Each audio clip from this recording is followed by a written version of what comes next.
Paano ba minamahal yung hindi mo naman nadidinig talaga yung tinig na eto, may sound waves na didinig mo talaga? Paano namamahal yung hindi nayayakap at hindi yung mayakap, hindi nag-aabot ng kape? Paano namamahal yung nasaan nga ba siya?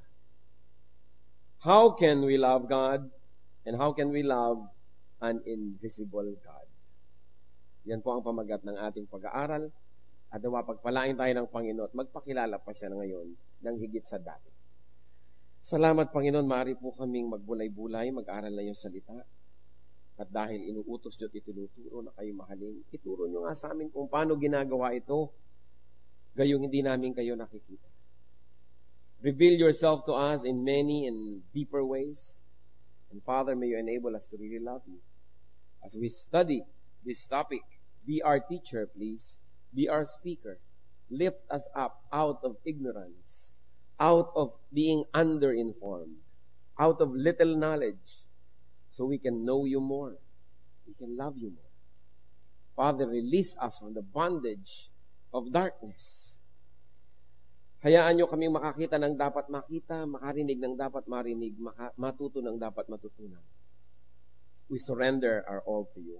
We bring every thought captive to the name of Jesus. And we ask you, Father, let your will be done. Kayo po ang masunod, kayong makapangyari. Kung anong nais nyo, siya pong maganap. Sinusuko namin ang aming mga kagustuhan, ang aming sarili, and we ask you, Father, let your will be done to your people. In Jesus' powerful name, we reject the work of evil and drive away the presence of evil. And we ask you, Father, we ask you, Holy Spirit, lead us so we can see and hear, we can know and become. Lead us. Be our speaker, Father. In Jesus' mighty name, we seek you confidently. How can we love an invisible God? Paano natin maiibig ang Diyos na di naman nakikita? Unang-una po, see God the way He wants to be seen. Kailangan tingnan natin, sulyapan, titigan ang Diyos kung paano niya gustong makita siya at hindi sa paraan na gusto nating makita natin siya. Do not insist on seeing God physically. Huwag pong ipagpilitan na makita ang Diyos ng ating mga mata. Because God is Spirit. John 4:24, God is Spirit. Siya is Espiritu at hindi talaga nakikita. Huwag nating ipagpilitan na makita natin siya sa paraan na nakita natin ang ating kapwa-tao. Why? Because to see God is to die. Bakit? Exodus 33 verse 20, but he said, you cannot see my face, for no one may see me and live. So yung nagpipilit makakita sa Diyos, die first to see God. Eh ayaw nyo naman. Because God is Spirit, so be a Spirit yourself. Kung gusto nyong equal plane ang inyong pagtitinginan, you should enter the spiritual world. Live the physical one. Ibig sabihin, humiwalay ang ating espiritu sa ating katawan, pwedeng mangyari. Eh dahil ayaw pa nating lahat nun, ewan ko kung gusto nyo, then we should see God spiritually. If we cannot become fully a spirit right now, so we should see God spiritually. And there are two ways once more. One is to be a spirit yourself, which means really dying to your physical life. But the other one is a more useful round. Be spiritual. You want to see God because God is a spirit? Be spiritual. Be spiritual more than carnal, and you will see God in a spiritual way. Paano ba natin nakikita ang Panginoon? Diba kung kayo ay you speak the same language, nagkakaintindihan. If you go to the same place, nakikita. If you like the same things, nakikita kayo. Whether you like it or not, you keep bumping into the same people when you like the same activities. So you like to be seeing God, be spiritual in our nature. And you will see God in a spiritual way. Deuteronomy 4:29.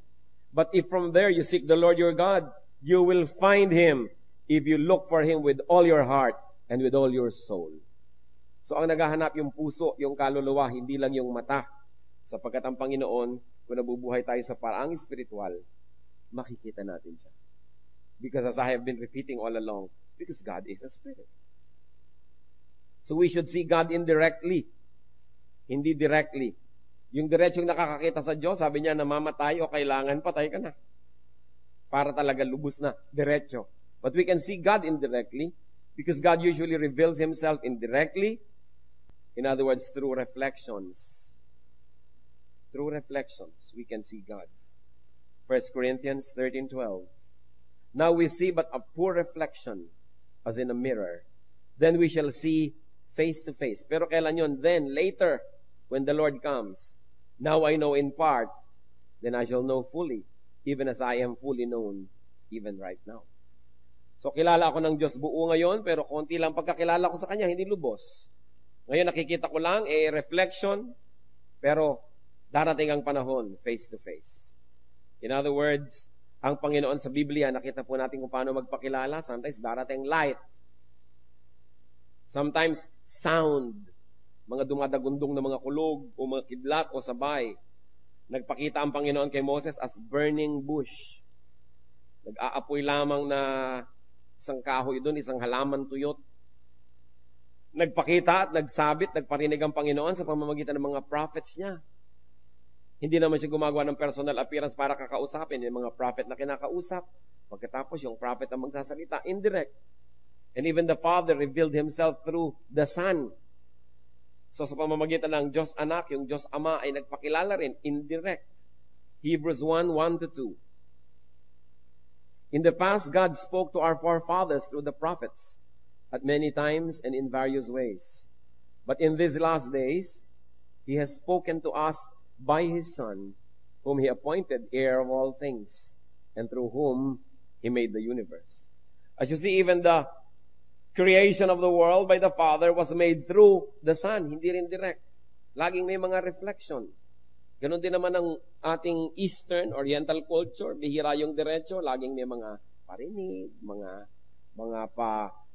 sabi nga nila mga palipad na hangin, mga paligoy-ligoy, may mga padri-padrino, hindi laging direct. Kasi pagka-direct, di natin kaya. Kaya kung minsan iko-correct tayo ng isang tao, hahanap pa ng padrino, sabihin mo naman sa kanya, magbago-bago. Kasi pag diretso, kung minsan na-open tayo, hindi natin kaya. Pati rin pag-ibig, may mga hindi makapagtapat, may mga tulay-tulay pa, mga taga-sabi-sabi, yung pala naunahan na siya na yung sumalakay. Kasi hindi tayo diretso. Ganon din yung culture na nakikita natin sa Bible, may mga dinadaanan. So mahalaga na tayo man nadadaanan ng blessing patungo sa iba, hindi tayo yung lagi na lang bantay sa lakay.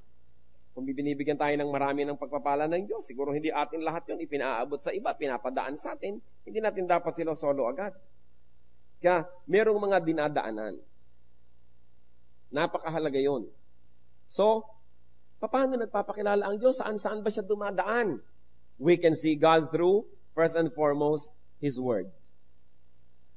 Gusto nyong makita ang Diyos? Gusto nyong mahalin ang Diyos? Di, alamin nyo muna yung pwedeng malaman, yung nakasulat, yung nababasa, yung nakatape, naririnig, yung nakabraille, nakakapa. In other words, bago tayo lumampas doon sa very basic, very fundamental, doon muna tayo maglagi. So you want to know God? Wag muna yung kung ano-ano mga revelation at mga tinig-tinig na nadidinig. Know God first through what He has already said and what is already written in the Bible. Hindi sari-sari mga revelation ang hinahanap natin na yun malang mismong nakasulat doon sa Bible. Di pa natin alam. Pag hanapin mo ng Titus, akala relo. Hinahanap yung Psalm sa New Testament. Tapos gusto pa maraming revelation, mga direct revelation. Siyempre, bago muna tayong pagpakilala ang Diyos sa ganung paraan, ubusin muna natin yung nandun. Kaya ba nating ubusin yung nakasulat na?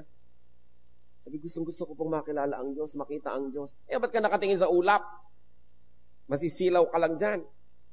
Papasukan ng kulisa pang iyong mata.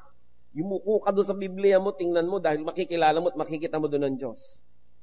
Because we can know God through the Word. 1 Samuel 3:21. The Lord continued to appear at Shiloh, and there He revealed Himself to Samuel through His Word. Hindi ko ano mga ulap na nagkikislapan, mga araw na nagdidribble, hindi mga bituing bigla na lamang nagsasayawan. Hindi ganun magpakilala ang Diyos. Nagpapakilala siya sa nakasulat niyang salita. Hindi ko ano mga kababalaghan, mga pangitain. Kasi kadalasan yung iba nag-hallucination na, sari-sari ang nakikita. Unahin muna what is known and what is seen and what is visible and readable. And then see God the Father through God the Son, through the Lord Jesus Christ. And of course, not His physique. Hindi na naman yung katawan. Pinagkakaguluhan na naman yung bangkaprasong tela sa Italy, yung ba talaga ang x-ray ng mukha ng Diyos. Physical na naman. Yung ba talagang mga bato sa banahaw na nakauka yung mga hakbang, yun ba talaga ang bakas ni Jesus? Ito ba talaga ang koronang tinik? No? Na isinuot ni Lord? Ito ba talagang nasa loob ng aking kwintas na relikaryo? Tunay, nakaprasong kahoy na nagmula sa krus na pinagpakuan kay Jesus? Ito nga bang nasa loob nitong aking mahiwagang bote, pinutol na buhok ng Panginoon? Ito ba ang kanyang koko, ang kanyang ingrown? Ang daming ganyan eh. Pinagkakaguluhan, maniniwala kayo sa dami ng mesuot ng kaprasong kahoy na nagmula sa krus ni Kristo, pag pinagdugtong-dugtong nyo, isang gubat na. At bakit mga yung gustong maniwala ay naniniwala agad, samantala ang mga Hudyo ay sinusunog ang kahoy na pinagpapakuan ng namamatay. So anong aabutan nyo? So alam na alam nyo. Meron pa nga sa Italy, isang buong bahay. Dinadayo ng karami-raming tao. Dahil sabi, doon daw sa bahay na yon, ipinanganak ang Panginoon. Eh bakit nasa Italy?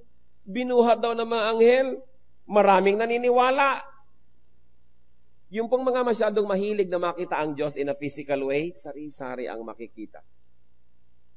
So we are not interested with His physique, with the physique of the Lord, but with His ideals.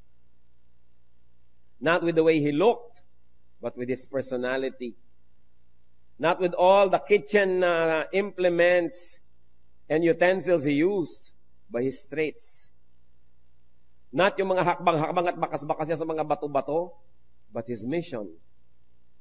Hindi tayo interesado sa kanyang mga isinuot, sa kanyang mga inupuan, hinigaan, but His heart. In other words, you want to know the spiritual God, transcend the physical and look for what is spiritual.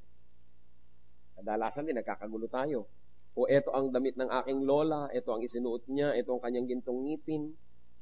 Pero ano ba yung mga sinabi ng lola natin? Ano ba yung ideya niya? Ano ba yung pagkatao niya? Mas mahalaga kaysa sa material culture. Kaya yung pagpapakilala, hindi lang sa nakikita, lumalampas. Minsan sabi ni Philip kay Lord, Lord, ipakilala niyo naman sa amin ang Ama. Sabi sa John 14 ng Panginoon, verse 9, Jesus answered, Don't you know me, Philip? Even as I have been among you for such a long time? Anyone who has seen me has seen the Father. How can you say, show us the Father? So gusto niya makita talaga, ito nakabukod, may bigote, matanda na, puti ang balbas. Physical na physical, cartoon na cartoon. Sige pa, paano mo masasabi, ipakilala ko sa iyong Ama? Hindi pa ba ako kilala? Kung ano ko, siya yun. Kung ano ipinakilala ko sa inyo, siya yun. Paano natin ipapakilala ang Diyos sa mga tao? Dapat nasasabi din natin kung ano nakikita mo sa akin. Yun ang Panginoon. Sabi mag-Bible study naman tayo, ipakilala niyo yung Diyos sa amin. O sige. Tapos ang ganda-ganda ng lesson sa Bible study, tapos yung buhay mo ang layo-layo doon sa lesson. Yung nakakalito yata. Kasi ang tunay na pagpapakilala sa pamamagitan ng ipapakita natin kung ano naging epekto sa atin, ang ipinapakilala natin. Gusto natin ipakilala ang Panginoon, makita sa buhay natin. Kahit malang hindi pa perfect yun at hindi pa kumpleto, nakakakita naman sila ng pag-asenso. Kamukha ka naman ng Diyos more and more. Then you become credible. So we see God through the Son. We also see God through creation. Ewan ko kung hindi kayo absent nun sa mga biology classes. Titingnan nyo sa ilalim ng microscope, sa loob ng microscope, yung mga kung ano mga cells. Makikita nyo na may Diyos. Bakit ganito? Yung mga cells na gumagawa ng pagkain sa halaman, nandun sila sa ibabaw ng dahon at wala sa ilalim kasi nandun yung araw. Paano nila nalaman doon sila pupunta? Kaya nalilito sila pag dinedekorasyon nyo ng ilaw yung halaman, may ilaw sa ilalim, nalilito yung cells kung saan pupunta. Pero meron silang dapat kalagyan. Pag tumingin kayo sa kalawakan, gumamit kayo ng mga kung ano-anong telescopes, nakikita nyo may Diyos. May designer eh. Kung nakikita nyo, bakit nga ba ang buko? Bakit ang nyog? Ang kapal ng balat. Kasi sa taas ng puno, pag naglaglag yung bunga, kung walang kutsyon, edi nabiyak. May kutsyon. Diba? At kung nahulog siya sa tubig, yun ang kanyang floater. Lulutang. Madadala ng alon sa kabilang pulo, dadami yung nyog. Kasi alam niyo naman yung creation, utos ng Diyos, magparami kayo. Kaya pati nyog, nagpaparami, lumulutang sa tubig. O yung mga puno ng nara, yung mga bulaklak nila, merong laki-laking parang pakpak. Para pag nalaglag, dadali ng hangin sa malayo, makakapagtaning din sa malayo. Yung iba naman, ang tatalino, nagpapatuka sa ibon. Kasi ang tamis nila. Tutukain ng ibon. Alam niyo kung ano mangyayari sa ibon? Pagdating banda doon sa malalayo, sige, siyempre, what comes in must come out. O dito naman lalabas yung buto. O doon na natanim, may kasama pang fertilizer agad. Tutubo na naman. Alam niyong may Diyos. Pag nahiwa kayo, bakit nag-aampat yung dugo pagkatapos nun? Ang nangyayaring proseso. Kung paano yung mga cells natin ay sumasabog pag nasa may mga bunga dito at may oxygen and they release threads like thrombins. Nagiging parang mga net. Sinasalo nila ngayon yung mga ibang cells ng blood. Kaya sila naaampat. Pag nahahanginan, tumitigas. So, tumitigil ang pagdugo. Alangan namang tsamba yon. Kaya sabi sa Colossians 1:15, He is the image of the invisible God, the firstborn over all creation. And Romans 1:20, For since the creation of the world, God's invisible qualities, His eternal power and divine nature, have been clearly seen, being understood from what has been made, so that men are without excuse. Sabi, mula pa noong umpisa, nung nilikha ang Diyos, ayan, nagpapakilala na ang Diyos mula sa mga bagay na kanyang nilikha. Hindi mo na kailangang akyatin yung langit para mo siya makita. Biyakin mo lang yung nyog. Malalaman mo na, ang linis naman ng tubig nito. Paano nangyari? Hindi ba kayo nagtataka ang mga halaman? Yang lupa, pareho lang naman. May puno ng siniguelas, may puno ng mangga, may puno ng kamatis. Pare-pareho lang ang sinisip-sip nila ng nutrients, pare-pareho lang lupang nananiman. Ang bungang naglalabasan, iba. Pag dumaan na sa kanila, napipili nila na, itong ilalabas ko, yung ganitong lasa, yung ganun. May creator. Kaya sabi, walang excuse ang tao. Para hindi yung sabing, hindi ko naman kasi nakita ang Diyos. Huwag mo akong sisihin na hindi naniwala. Wala naman ako nakitang proof. At ang lagay, lahat ay tsamba. Bakit yung mata natin nakakakita? Bakit kurap ng kurap? Hindi mo na iniisip kumurap. Alam nga namang may tatalsik, iisip yung pang kumurap. Kurap, natalsikan ka na. So nagkukusa na. Inuutusan nyo ba ang puso nyo pumintig lagi? Kahit tulog nga kayo, pumipintig. Kasi may designer. Sabi siya sa creation of the world, the invisible nature of God is seen through the visible things that He created. So, nakikita pala natin ang Diyos. Huwag kayo magreklamong di natin nakikita. Hindi ba yung mga katutubo, lalo yung mga Indian sa mga pelikula, titingnan nila, may apoy dito, alam nila, 3 hours ago may nagsindi dito. Nakita lang nila yung ginawa, alam nilang may gumawa. Titingnan nila yung mga bakas-bakas sa mga hayop, alam nilang, may hayop na dumaan dito, may bakas eh. Ano ba ang bakas ng Diyos sa buhay natin? Kailangan pa ba natin siyang makita literally para maniwala? Paano pa nakikita ang Diyos mula after creation? Nakikita natin ang Panginoon through personal revelation to us.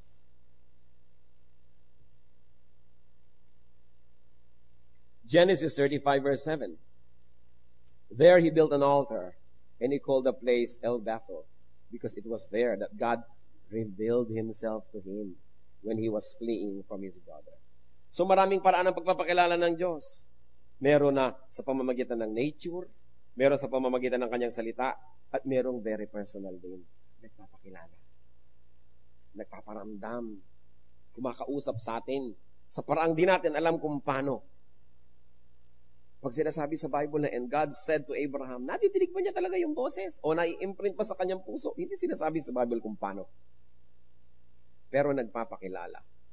Kaya ang mahalaga mga kapatid, kung tayo ay nananalangin, kung tayo nagme-meditate, minsan kahit pang busy day, katulad ni Moses, nag-aalaga ng mga tupa, biglang merong nagalagablab doon na kaprasong tinik na puno, hindi naman maubos-ubos.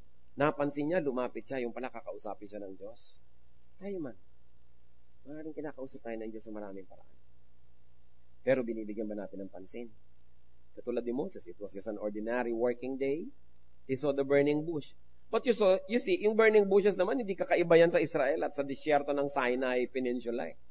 Kasi, sa init ng panahon, tuyong-tuyo talaga ang mga halaman at bigla na lamang nagsisiklab.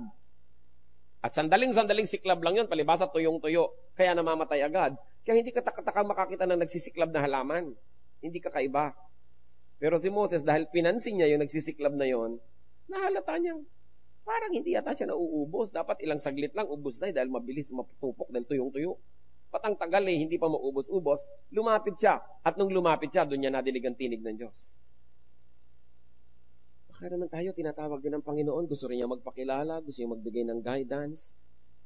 Nagkanda tupok-tupok na yung burning bush, hindi pa natin pinapansin. Nagkanda malat-malat na yung preacher. Sasabihin pa, ay buti na lang kasama ko siya. Sa'yo yan, sa'yo yan.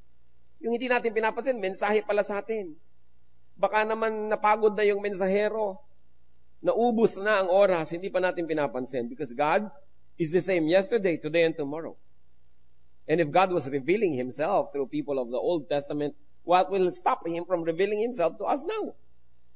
Ngayon, paano natin malalaman na ang revelation ay hindi naman galing sa Diyos? Akala lang pala natin. Yung unang-una po nating binanggit, dapat alam natin ang salita ng Diyos. Yung written Word of God.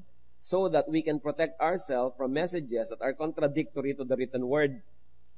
Because the Spirit of God, who caused the writing of the Bible and its preservation, will not contradict what was written and preserved with a message that's given to you now.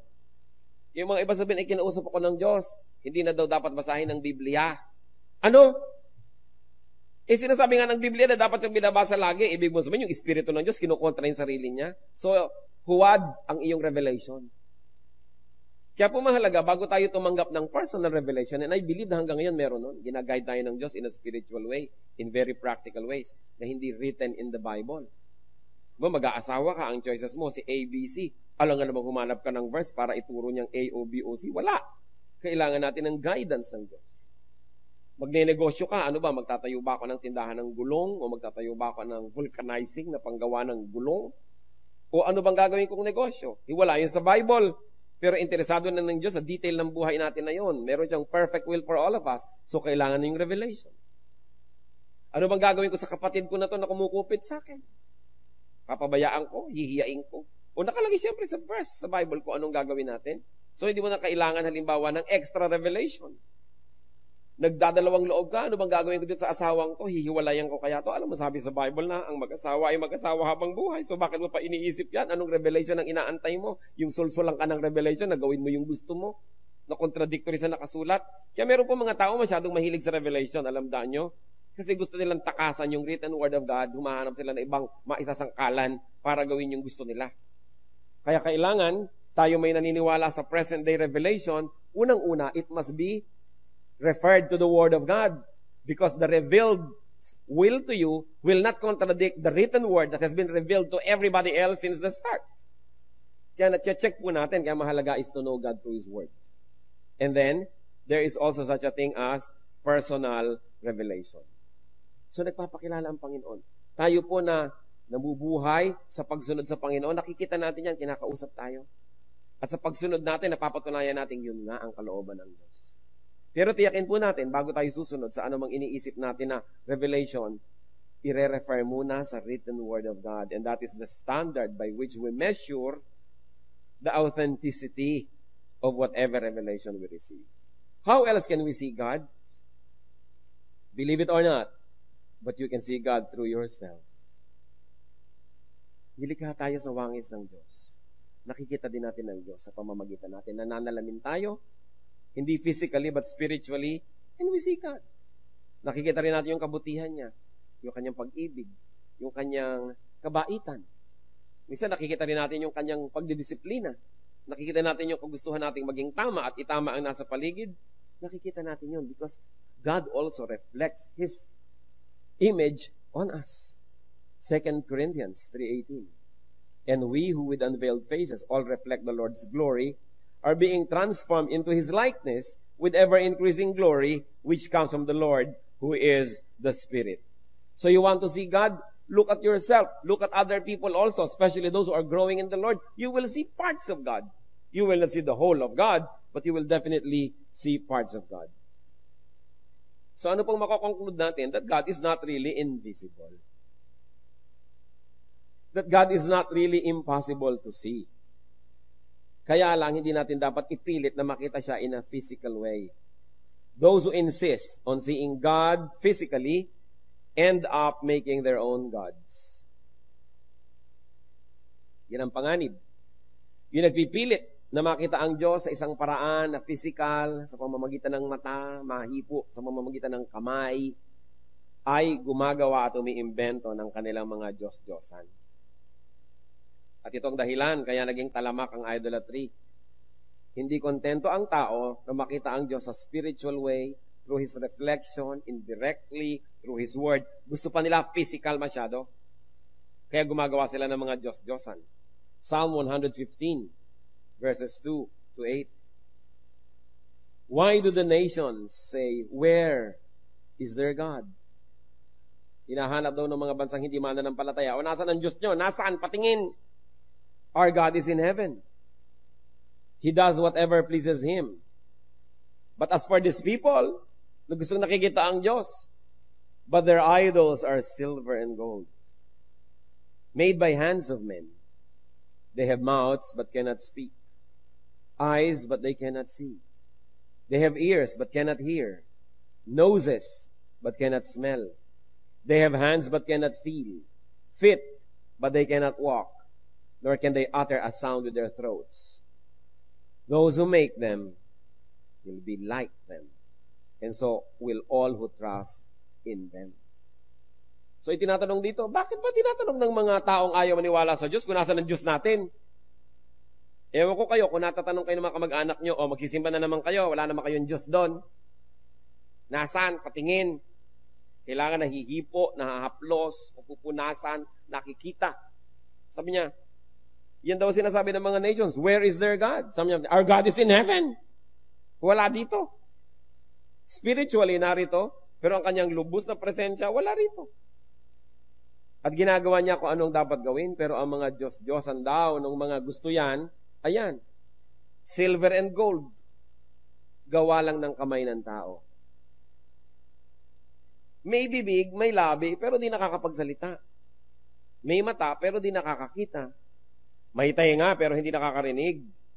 May ilong, pero hindi naman nakakaamoy. May kamay, pero wala namang magawa at walang maramdaman. May paa, hindi makalakad, kaya nga pag ipinaparada, binubuhat, di ba? Kung naglalakad ba naman mag-isa, baka maniwala pa ako. Hindi, bubuhatin ko, tapos sasambahin ko, ako lang nagdadala sa kanya. Bakit? Sabi, hindi naman sila nakakapaglakad. Pag natumba, kailangan mo itayo. Pag umulan, kailangan mong payungan. So, bakit ako hihingi sa kanya ng proteksyon? Sarili nga niya, hindi niya ma-protect. Sabi, they cannot even utter a sound with their throat. Sabi, in other words, wala silang magagawa, wala silang kayang gawin. At ito malungkot, those who make them will be like them. In other words, yung gumagawa niyan, yung nananampalataya dyan, ganyan din, wala ding magagawa. Tulad din nung kanilang pinananampalatayanan. So the nations ask, where is your God? Ang kailangan, visible. What is wrong with gods that can be seen? Konting isip, mga kapatid. Anong problema kung may Diyos na nakikita? Anong problema dito sa mga pinag-uusapan ng mga Diyos-Diyosan? They cannot see. And you know why? They cannot see you. Because they cannot see. They cannot speak, they cannot hear, they cannot smell, they cannot feel, they cannot walk. In other words, they are helpless. So those who make them will also be like them. Ano po ang malaking problema kung nakikita ang Diyos? Because a God that man can see, a God that man can perceive, a God that man can contain in his eyes, is less than man. Is inferior to man. Pag kaya niyong pagkasyahin sa inyong mata, hindi yun mas mataas kaysa sa inyo. Kaya pag tinignan natin ang kalangitan, kasya niyo bang pagkasyahin lahat? Hindi, dahil sa likod natin, sa kabila ng likod ng planeta, may hindi ka nakikita eh. Kaya walang hanggan. Kung nakikita mo yung buong Diyos, pag napagkasya niyo sa mata niyo, maliit. Kasi kasya sa mata niyo eh. Kaya yung hindi nakikita, mas mataas kaysa sa'yo. Kasi kung kaya mo siyang makita, baka hindi kanya kita. Kasi ikaw ang may kaya, merong power above the person or above that which you call God. What matters is not to see God, but to be seen by God. Anong gusto nyo? Nakikita nyo ang Diyos o nakikita kayo ng Diyos? Wala kayong gusto. Gusto nyo siyempre yung nakikita. Amen ba yun? Kung nakikita kayo ng Diyos, dapat hindi niyo siya nakikita. Kasi mas malaki siya kaysa sa inyo. Eh kung kita niyo siya buong buo, nagkasya sa loob ng inyong mata, hindi siya ganun kalaki. Kaya, mabuti yung hindi natin nakikita. It is one assurance na mas dakila kaysa sa atin. Mas malaki kaysa sa atin, kaya tayo nakikita niya, siya hindi natin makitang lubos, kapra-kapraso lang sa kalakihan. Kaya pagkita mo buong buo, eto mula ulo, eto paa, eto 2 feet pa nga ang sukat. Paano magiging Diyos? Ang liit. Kahit pa nga kasi laki ng planeta yan, kasi laki ng buwan, pag malayo ka, kita mo na rin buo. O di ba yung araw ang laki-laki, pero kita mo rin buo. Lumayo ka lang. Ang Diyos, kahit sa kamagkutay, hindi mo makita ng buo, sobrang laki. Yun ang maganda. Hindi yung kayang-kayang i-contain ng ating senses. Jeremiah 23:24. Can anyone hide in secret places so that I cannot see him? Declares the Lord. Do not I fill heaven and earth? Declares the Lord. Ganun siya kalaki. Kaya malaking insulto sa Diyos na gumawa ng physical image na representation niya. Dahil pinaliit mo ang kanyang halaga. Napaliit mo na-reduce mo siya, kaya dapat wala. Sabi, God who made heaven and earth and everything in it does not live in shrines made by man, nor is he served by anything as though he needed anything, because he himself gives to man breath and life and everything. So, hindi siya pwedeng i-reduce na parang litrato. Ang laki i-reduce mo para kasya sa wallet ko. We cannot reduce God. Heaven and earth cannot contain His glory. So, we content ourselves in not seeing Him fully, but only right now in seeing Him through reflections, seeing Him partially, seeing Him in us and in others. At pagdating ng araw, makikita na natin siyang ganap kung tayo ay kamukha na niya. Ibig sabihin, hindi na tayo encumbered and imprisoned by this body. Hindi na tayo basta physical lang, because the Bible says, in a twinkling of an eye, we shall be changed. We shall be like Him, and we shall see Him because we will be like Him. Hindi yun para sa panahon na ito. Kaya huwag ipagpilitan.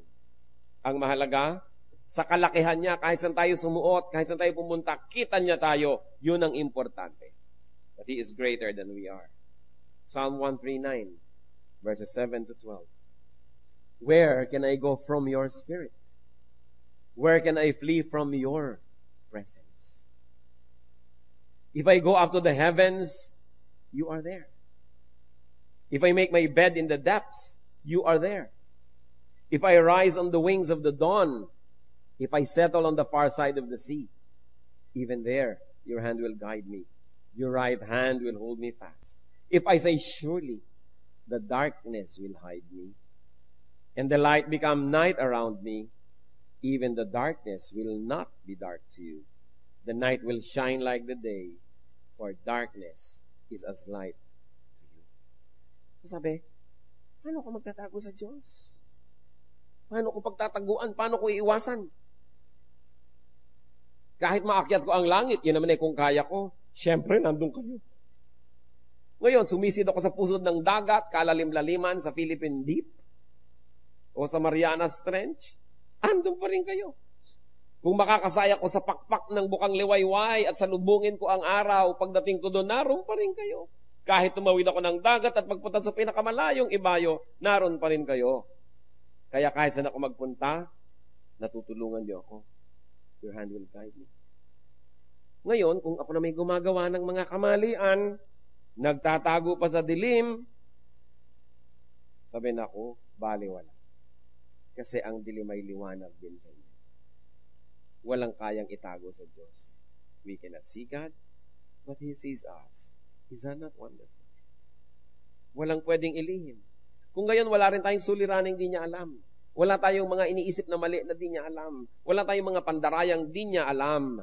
Wala rin tayong mga pangamba, takot at pangangailangang di niya alam. Napakabuti na lang at di natin siya kita at kita niya tayo. Hindi tayo ang tagapag-protect niya. Siya ang protector natin. Hindi kung gumagawa ka ng mga Diyos-Diyosan, nananakawan ng mga alahas, nananakawan ng mga baro, ikaw ngayon nagbantay ng bantay, imbes siya ang nagbabantay sa'yo. Nababaligtad. Pag nagkakasunog, siya yung buhat-buhat mong inililigtas mula sa sunog. Ba't di kanya buhatin? Diyos pala siya. Baligtad. Kaya ayaw ng Panginoon ng ganun eh. Nagtitiwala ka sa iba, hindi sa Kanya. at nakakaroon ng kainsultuhan. Sabihin na, eto, ang kawangis ng Diyos, eto ang representation ng Diyos, wala na maaaring maging representation ng Diyos. Walang pwede among creation, especially those who are only made by man, that can approximate the glory of God. And God is jealous and He doesn't share His glory with anybody or with anything. Kaya dapat kinikita natin yun. Hindi na lang dapat nakikita ang Diyos. Ayaw niyang pakita, pinipilit pa natin. Nagpapakilala naman sa maraming paraan. A God whom man cannot perceive. A God that man cannot see. A God that man cannot contain in His eyes is above man. Therefore, that God is God. Hindi kayang mapagkasya sa isang lugar. Hindi kayang magkaroon ng representation. And those who do not see and believe, those who believe, and those who love, despite not seeing, are blessed. Yung umiibig sa Diyos, kumikilala, sumusunod, kahit hindi nakikita ang Diyos, yun daw ang pinagpala. John 20, verse 29. Then Jesus told him, because you have seen me, you have believed. Blessed are those who have not seen and yet have believed. Kung minsan maririnig mo sa mga Kristyano, mabuti pa sila Peter, no? Mabuti pa sila James, nakita nila ang Panginoon, pinagpala naman sila. Pero sabi ni Lord, kayo nakakita sa akin at naniwala, natural lang, nakita niyo ako eh. Anong katakataka doon? Pero yung hindi nakakita at naniwala, yun ang lubos na pinagpapala. Sapagkat yun ang mas mataas na uri ng pananampalataya. 1 Peter 1:8. Though you have not seen Him, you love Him.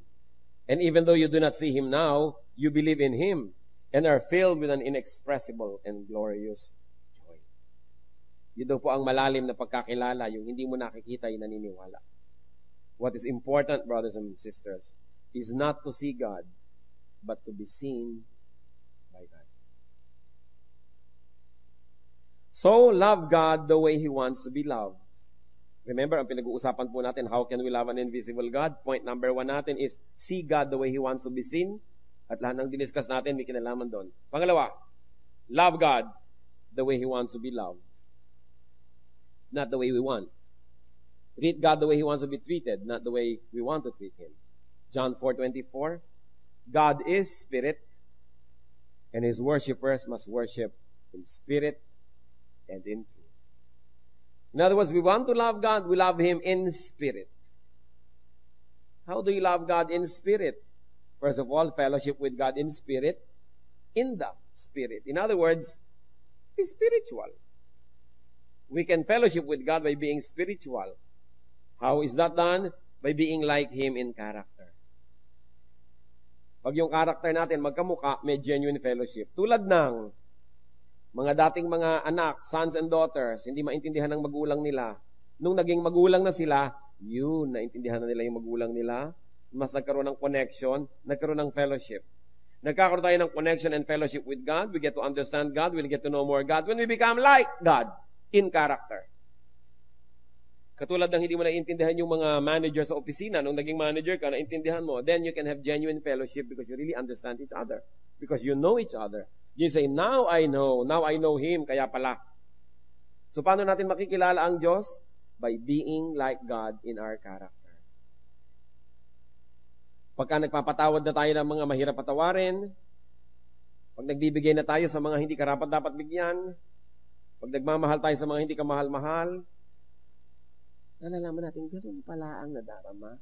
Ganun palang gawin ito. Ganito pala si Lord noon, nung ipinapako, nananalangin na patawarin ng Ama sa Langit yung nagpapako sa Kanya.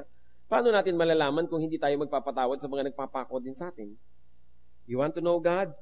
Pass the way He passed through. Then you will understand. 1 John 3:2. Dear friends, now we are children of God, and what we will be has not yet been made known. But we know that when He appears, we shall be like Him, for we shall see Him as He is. When we transcend the body, we will be like Him, but not yet. Hindi pa nangyayari yun. But it can happen in an advanced way by being like God in our character. Ephesians 4:22-24. You were taught, with your regard to your former way of life, to put off your old self, which is being corrupted by its deceitful desires, to be made new in the attitude of your minds, and to put on the new self, created to be like God in true righteousness and holiness. Totoo, kung ano tayo, as is where is, minahal tayo, tinanggap ng Diyos. Pero hindi ibig sabihin, hanggang mamatay na lang tayo, as is where is pa rin. Kung minsan, merong isang babaeng hindi marunong magluto. Sasabihin sa kanyang asawa, bakit? Tinanggap ko naman ako nung araw, hindi ako marunong magluto. Nung nililigawan mo ako, alam mo naman puro fast food ang kinakain natin. O bakit ngayon 20 years na tayong kasal, hinahanapan mo ako makapagluto?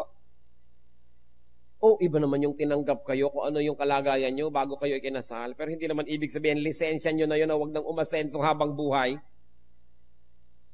Sasabihin ni lalaki, alam mo naman na bangag-bangag ako nung nililigawan kita, nagustuhan mo ako.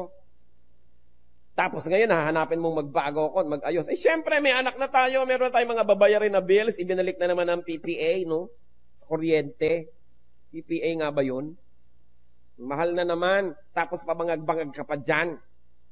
Hindi ko mo tinanggap kita nung araw na ikinasal tayong ganon, ibig sabihin, lisensya mo na yun, na ganon ka na lang habang panahon, dapat man umasenso ka.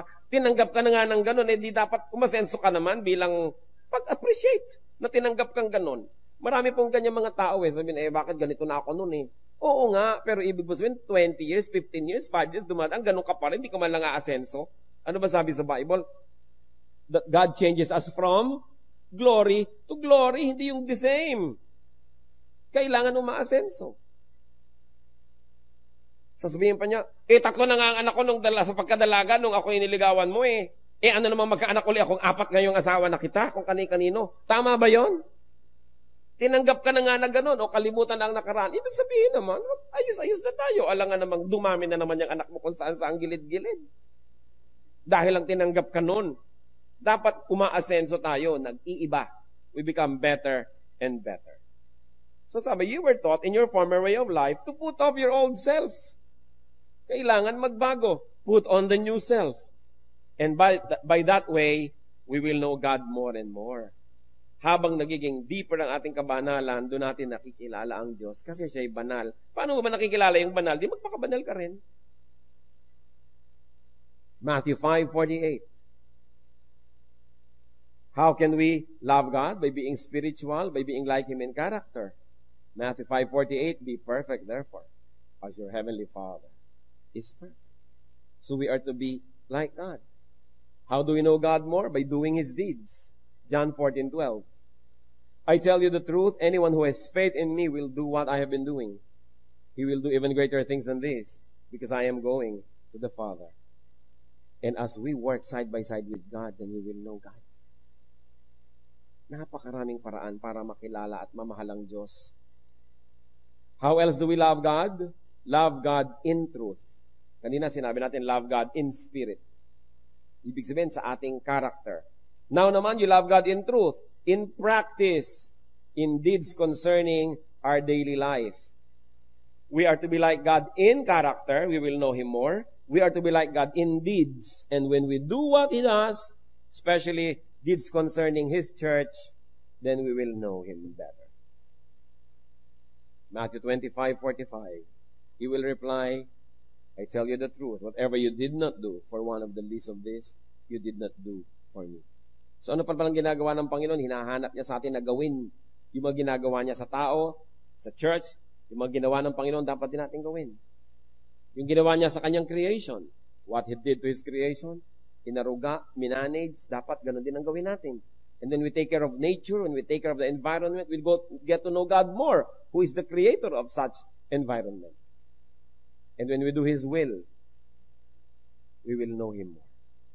Seeing God spiritually results in strength and courage.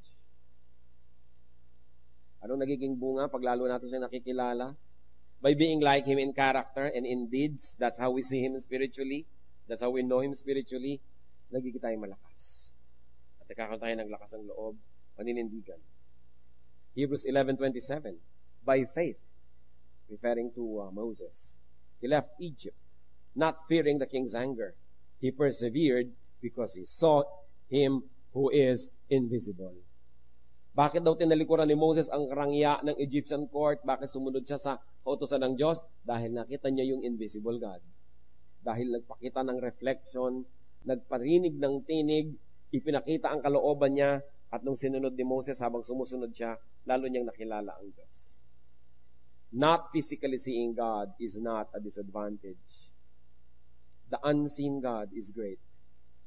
The unseen is greater. What you see is less than you. Those that you cannot completely see are greater than you. Verse 11, by faith, we understand the universe so that what is seen does not made out of what was invisible. Lahat ng nakikita natin ngayon, ginawa ng Diyos not from visible, but from the invisible. In other words, nothing invisible. Poster na ito invisible. Mind na ito invisible. Na dapat invisible. Pero glass na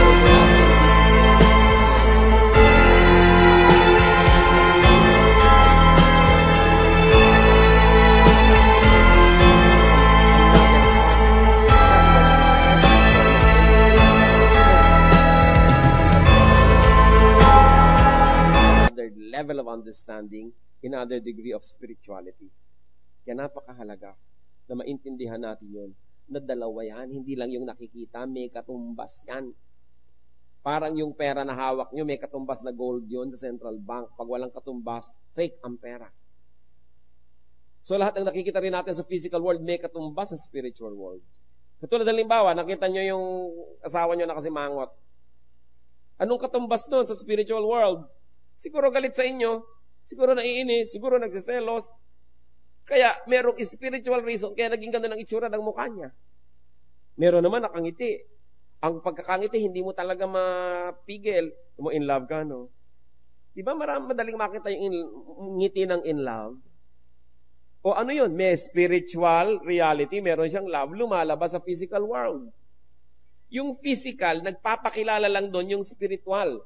Kaya kung gusto nyong tunay na magwagi, hindi physical to physical ang labanan, spiritual. Kasi sabi sa Bible, our battle is not against flesh and blood, but against powers in the air, against principalities. So kung gusto natin magtagumpay, halimbawa, gusto nyo mawala ang aswang sa buhay nyo, hindi kayo magpapakita ng kaprasong krus na kahoy kasi physical lang yon. Anong kaya nun sa spiritual aswang, halimbawa, mangat meron nun? Kailangan prayer. Kailangan a holy life. Kailangan relationship to God, which is in the spiritual reality. Doon pa lang sa spiritual level, pwedeng labanan yung mga masasamang espiritu. Pero lalabanan mo ng tubig, wisik-wisik, anong mangyayari? H2O lang yon. May butete pa kumisan. Natatakot ka sa aswang, bawang ang ilalagay mo. Eh kung espiritu ng aswang ang nagpapalakas sa kanya, bakit siya matatakot sa bawang? Samantalang nakita niyo si Satanas, sumaharap sa Diyos, sa Book of Job. Bakit mo ngayon maitataboy ng tubig? Bakit mo itatabos ng picture? Bakit mo maitataboy ng kung ano-anong mga props? Paano mo maitataboy ng physical? Yung spiritual, mas mataas ang level nun. Kaya dapat ang labanan sa spiritual. Halimbawa, lagi na lamang akong kinakaya-kaya ng aking mga pagnanasa, kaya some people will fast. So that they will deny the body, they will deny the urges and the desires para makarating sila doon sa spiritual level, and through prayer and a godly life, doon sila lalaban at doon na nanalo. At pag doon tayo lumaban, walang talo because God is already victorious. So nagagalit ako sa iyo, galit na galit ako, anong gagawin ko? Habulin kita ng taga. Pwede ba akong manalo? Manalo man ako, nakulong naman ako, nag-guilty rin ako, talo pa rin ako. So anong gagawin ko? I'll fight you in a spiritual way. I'll pray for you. At kung sobra kang nakakainis para ako magwagi, matatawarin kita. Paano mo pa ako maiinis? Nagpatawad na ako. Di panalo ako. Kaya dapat espiritu ang panlaban, hindi physical.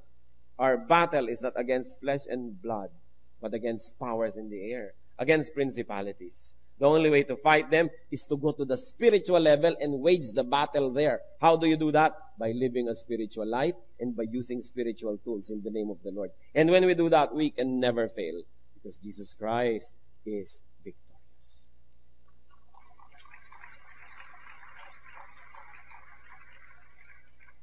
Sana nagkakaintindihan tayo. Ang pinapalakpakan nyo lang, dahil tumataas yung bosa, parang palakpak na. Palakpak ka na ngayon. Diba? Yung talagang unawaan nating lubos kung bakit. Kasi, napakalalim na pinag-uusapan natin. So, hindi pwede na gusto nyong palayasin yung masasamang espiritu, maglalagay kayo ng mga kung ano-ano mga rebulto dyan. Kakoy, chok. Paano iiwasan ng espiritu? Lampas doon ang kapangyarihan nila. Kaya ang panglaban natin, espiritu ng Diyos. Paano natin nakikilala ang Diyos? Hindi rin sa pamamagitan ng mga physical na yan. Lilipat tayo doon sa spiritual level. How do you do that? By being clean, by being godly, by being spiritual, by being honest. Then lumalampas tayo. Hebrews 11:3. By faith, we understand that the universe was formed at God's command, so that what is seen was not made out of what was visible. Nire-review lang natin. Yung nakikita natin, merong equivalent sa kabilang daigdig yan. So, eto halimbawa, itong pamangkin mo, ang sama ng ugali, hindi makukuha lang yan sa palo, kahit ikadena mo yan. Hindi makukuha lang yan sa psychology. Kailangan labanan mo yung espiritu na nagpapagawa sa kanya noon. Pupunta ka sa spiritual world, doon mo siya igagapos. Tapos, pag natalo na siya doon, susunod na yung katawan, matatalo din. Lagi, it is won or lost in the spiritual world. Kaya halimbawa, may tumutukso-tukso sa inyo. Sa isip nyo, natalo na kayo. Sinabi mo, sige, talagang bibigay na ako. Nagiintay lang yung katawan nyo ng time, ng chance para sumunod. Susunod yung katawan nyo sa pagkatalo dahil yung espiritu nyo nagpatalo na. Pero pag yung espiritu natin, panalo, yung katawan susunod. Kaya anong sabi ni Paul? I beat my body to make it my slave so that it will not become my master. Hindi ako susunod sa katawan ko. Pasusunurin ko yung katawan ko sa espiritu. And that's how you know God in the spirit. You become very, very victorious in the spiritual world. Kasunod yung katawan. Kaya ako minsan may tatawag sa akin, Pastor, meron akong kilala, drug addict, kailangan maayos. Ang una kong tanong, gusto ba nung may katawan magayos? Ayaw ho kinakadena pa nga namin. Wala akong magagawa. Kasi kahit anong gawin natin dyan, pag nakahulagpos, gagawin niya uli. Sayang lang lahat ng pagod natin. Ngayon, kung siya mismo willing, gusto kong bumait pero di ko magawa. Halika, magtulungan tayo. Pero yung ayoko bumait, ayoko. Wala tayong magagawa doon. Kasi sa spirito pa lang, nagpapatalo na siya. Paano gagawin mo sa katawan? Kahit anong gawin mo doon, matatalo pa rin. The battle is fought in the spiritual level.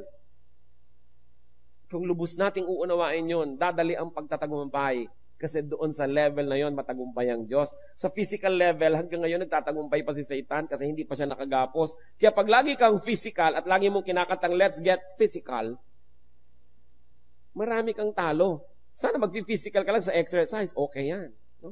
Pero kung puro physical, lahat ng tawag ng laman, lahat ng gusto ng desires, susundin mo, ano mangyayari sa'yo? Sunod-sunuran ka. Kaya yung pa yung mga sunod-sunod sa katawan nila, yung sunod-sunuran, para mga hibang. I'll walk a mile for a camel. Can you imagine? Maglalakad ka 1 milya para lang kayo makapanigarilyo. Natutuwa pa't ipinagmamalaki. Alipin ka nun. Hindi ka makatulog ng ganon. Hindi ka mabuhay na walang patis. Kaya sabi ni Paul, I will beat my body and make it my slave. So maganda po yung fasting. Bakit? Pinapatunayan nyo sa sarili nyo that you can get by with very little. Kasi kung minsan, nagigita yung slave ng ating desires, akala natin hindi tayo mabubuhay ng walang comfort. That's why kung minsan nagka-camping, nagre-retreat. Para mahirap-hirapan ng iyong katawan, makakain ka ng hindi mo laging gusto, para you declare freedom and independence from your habits. Pero kung magka-camp, dala mo rin ang lahat. Bakit pa? Practice nga yun Para sabihin yung, kaya kong mabuhay ng ang unan ko bag ng semento. Pwede naman ako na ilang araw na ganito lang kinakain. Then, hindi tayo nagiging slave ng ating mga desires. Napapatunayan natin every now and then, periodically, ang Diyos pa rin at ako ang amo ng katawan ko, hindi siya ang amo. Kasi yung mga tao na ang amo nila ay ang katawan, hindi sila malaya. Sila ay alipin. Kaya tayo nagiging alipin ng mga bisyo, ng mga habits. So, God is invisible. Buti na lang. Ibig sabihin, He is great. He is greater than we are. He is greater than our problems. Huwag natin ipagpilitang makita siya in a visible way. The invisible is much bigger much greater, and much more glorious. Tandaan natin, ang kayang makita, yun lang, mas maliit. So kung kitang-kita mo, maliit yan. Do not insist on seeing God. Do not insist and do not be discouraged and confused by God's invisibility. Because we can love without seeing. Pwede yun. Do not be like the pagans who adore visible gods. Mga kapatid, makinig kayo. Kung kayo ay tumalikod na sa mga Diyos-Diyosan, tapos pag nakakarinig kayo ng tugtog na mimiss nyo at gusto nyo sumunod, mag-ingat. Huwag nang mamiss pa. Kung ano mo, namimiss ko yan. No? Namimiss ko yung ganito, mga usok-usok, mga tunog-tunog, mga ganyan-ganyan. Huwag nyo na imiss. Malaya na nga kayo, mamimiss-miss pa kayo. Wala pa ako nakita na nakulong sa city jail, pagkatapos na-miss niya, bumalik usa. Yung susunod-sunod ka sa mga ganito, actually, imprisonment yan. Pag malaya na tayo, sige na, let's fight the habit. Kung minsan, parang hinihila-hila ka dahil force of habit. Declare yourself independent. Mahal tayo ng Diyos. Gusto niya tayo malaya. At tandaan, kung hindi natin ginagawang Diyos-Diyosan, yung mga Diyos-Diyosan, huwag din natin gawing Diyos-Diyosan ang ating katawan. Hindi naman ibig sabihin, papabayaan nyo na yung katawan nyo. Mahalin dahil temple of the Holy Spirit. Pero huwag laging sundin kasi ipapahamak tayo niyan. Dapat controlled natin yung katawan na yan.